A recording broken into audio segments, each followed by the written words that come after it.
Rachael has worked in the care profession for 8 years, ever since leaving school.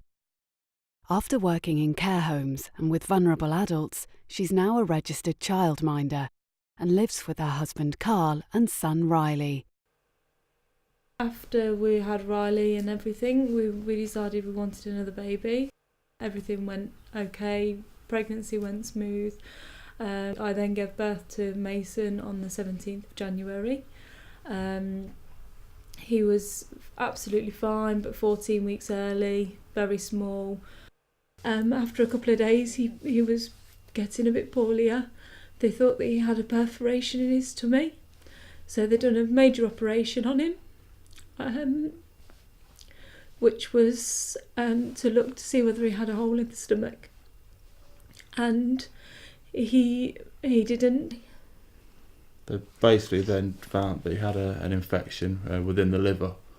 They said by this point it was untreatable. They couldn't operate on a liver of a baby so young.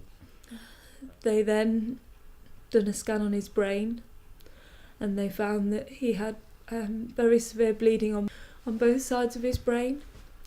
And they said that this is traumatic. They said that he would be lucky to survive.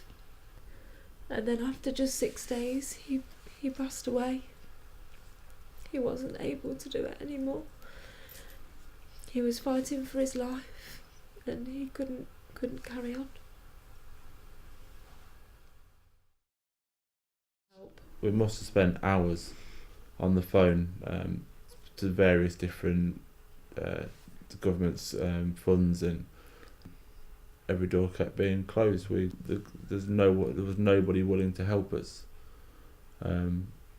which, on top of everything that was going on at that time, it just, not only we lost a son, it felt like the world was against us. Nobody seemed to care, and that's when Rachael managed to contact the Benevolent Fund, and they were the first people to seem to show any interest. And in fact, they're the people that have helped us. They've helped us pay for the funeral and the headstone and all the things that people sort of take for granted. You know, if someone dies, they have a funeral, they have a headstone, and yet our son very nearly didn't because we couldn't afford it. And we're very thankful that we got the help we did from the Benevolent Fund, because without them, I don't know what would have done.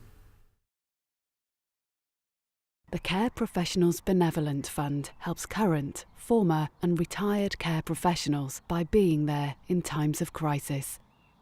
But they can only do that with your help.